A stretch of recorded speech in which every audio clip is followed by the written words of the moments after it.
Takot naman yung spot na ano. Ay, bakit kunti. Kaya kailangan niya takip. Yan, nakatali yung dulo niya. Ito lang magasan ng kawali, guys. Kasi hindi na masyadong sulat. Tapos, marami sibuyas. Gawin ko lang sa para ko sa pinili ko kong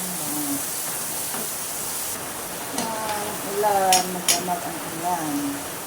Kaya na pinanong paminta. Ito ang ano ko ngayon, recipe ko ngayon. Kaya ko lang yung ano, sa sibuyas.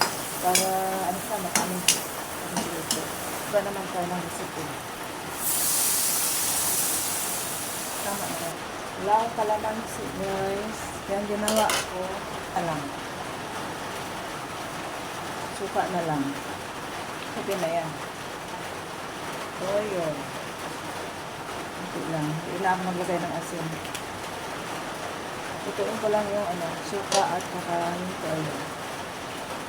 Kaya siya guys, luto na yung suka. Kaya lagay natin itong ano, ating bida ngayon. Luto na siya. Kaya natin ito. Bangus. Ating recipe ngayon is bangus stick.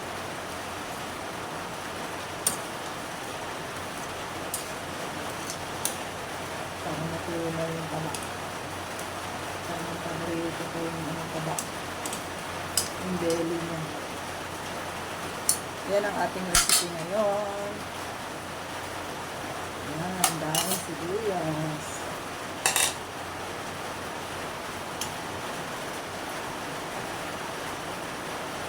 Bangus steak.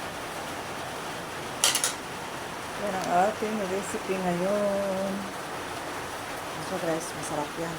Ayos din pala kapag ano, kapag suka ang inano mo sa kalamansi. Okay na okay pa rin pala ang lasa niya. Masarap. Masarap siya. Yan lang guys. Yan lang ating recipe ngayon. Bangus stick.